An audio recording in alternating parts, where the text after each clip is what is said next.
On Sports Central, the coaches back-to-back for In Vogue. Top people in 2 stories. On 882 6PR.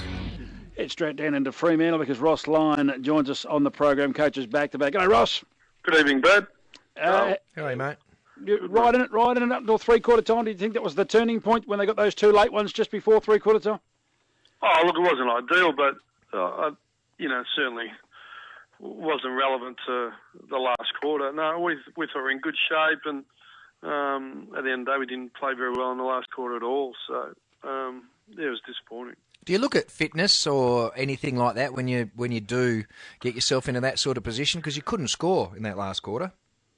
Yeah, no, look, I felt after the game, and particularly reviewing the tape, we still, look, in a lot of respects, they had a little bit more run, but they just used the ball and spread the ball really well.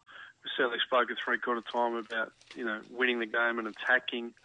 But what we did, we just slaughtered the ball. We just kicked to their outnumber across our half-back line about 4 or 5 times. And when they got it back, they really spread the ball and made us pick them up and used it really well. So we certainly had lots of opportunities with the ball, but we're just really poor with it. So, look, it's a really big lesson. I've experienced it before previously, and it's a really valuable lesson for a young group. You've got to make the opposition. The game really opens up, and Essendon just controlled the ball and chipped it around and worked it forward, and they just didn't kick it to out numbers where, we could run it out. They really used it well, and that was the real difference, to be frank. Yeah, I think one club that has got it right over the last couple of years, or last 12 months, has been Hawthorn. I mean, they kick to retain the ball, don't they, Ross? I mean, that's what you're talking about. I mean, because when you're tied, no good giving it up because you're doubly tied when you're trying to cover and tackle and chase, and it really can put a hole in you. Yeah, you're spot on, and experience tells me that.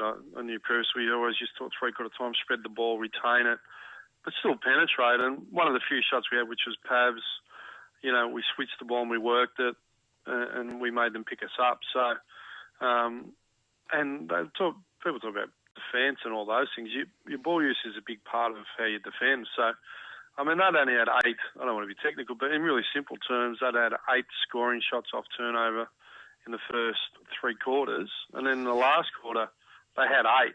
So it just tells you, and I don't think I know it didn't, they only laid 11 tackles and there wasn't a lot of clearances. So they just become kicking the ball back, really bad decisions and lack of spread with the ball, and it really hurt us. So, I've got the review tomorrow with the group, and that would be one of the main themes. I've heard people sort of talking about we went defensive. It's sort of laughable, really. With the third quarter and the dominance that you had after half-time, like you got the first 5 goals, and then late in time on, they were able to get those couple between, they kicked 2 in a minute. Yeah, they did. And, 2 in a minute. And really, that got them the momentum going into that last break. Did you sense that, the Bombers were coming at that time? Oh, look, it certainly fueled their belief. I heard he was pumped up on the boundary, and it invigorated them, and they cut the margin for error in the last quarter, but I think they kicked the first one at the 9-minute mark, and then there was nothing kicked until they had a few points. But we were only 5 points down, I think,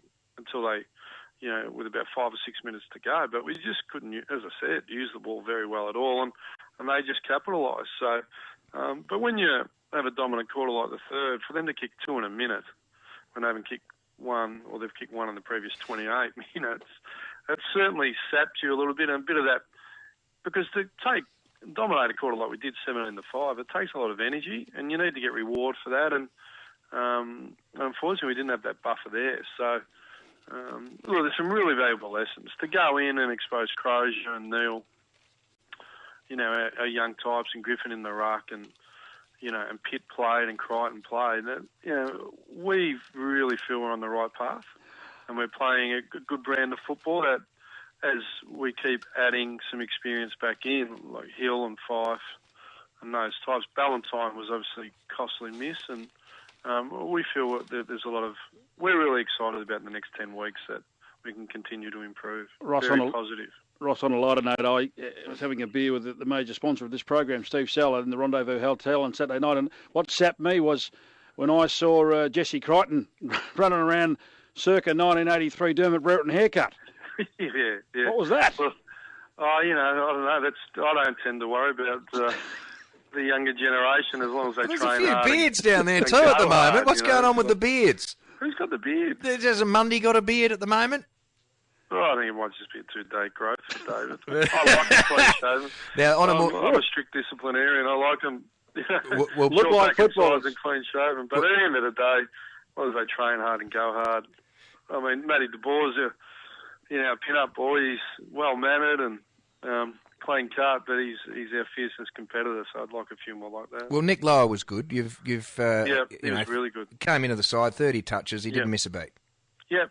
Look, we're forced to reconstruct our midfield, and what's happened is we've got some really Matty De Boer. I just think he's got a really big future in the midfield. I see him Saul-like.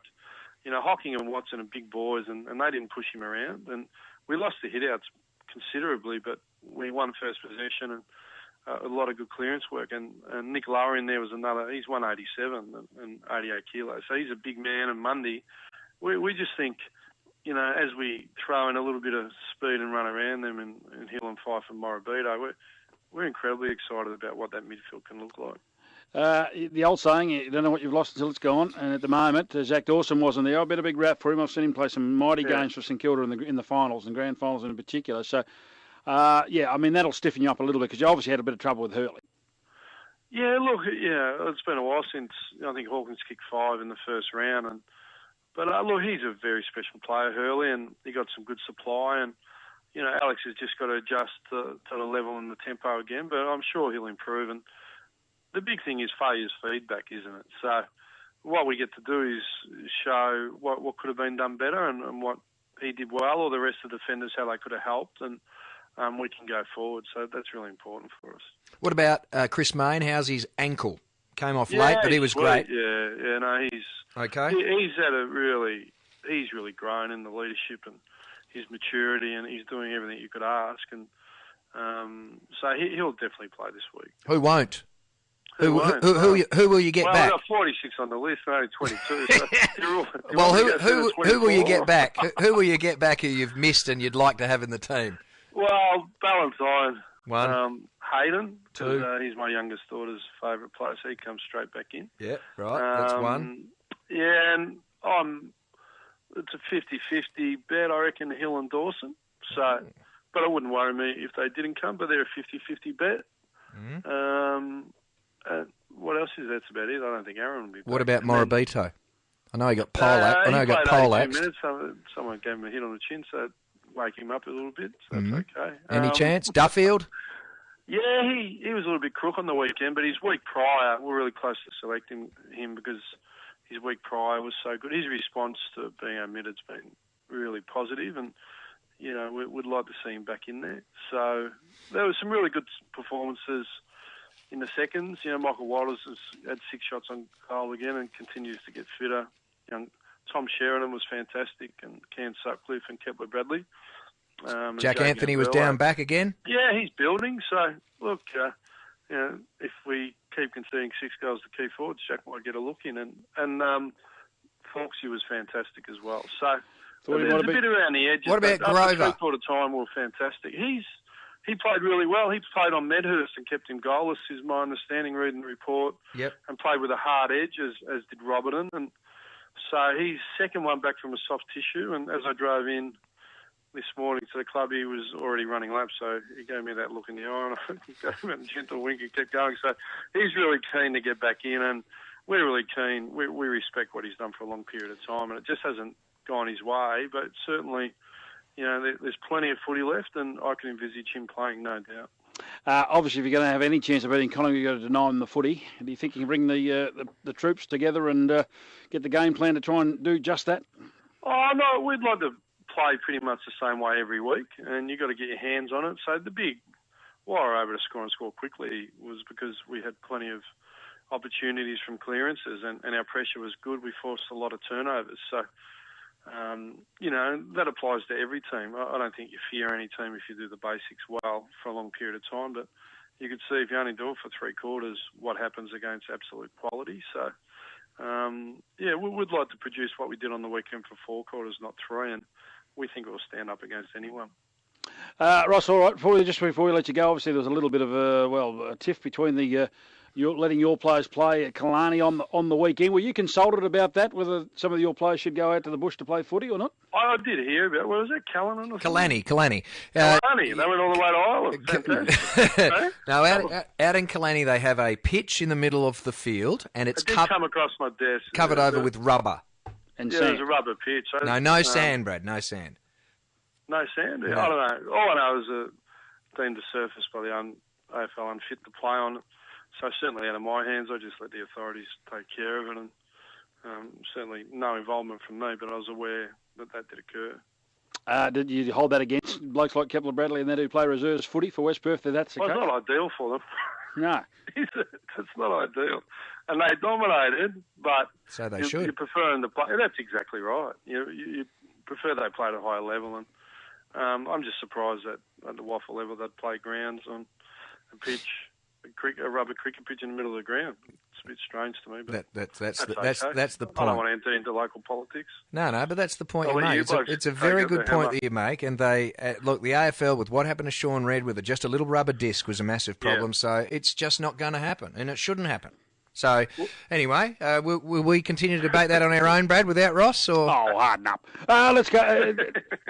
Ross, thanks for your time. Good luck on the weekend. Guys. I appreciate it. Cheers. Ross Lyon there.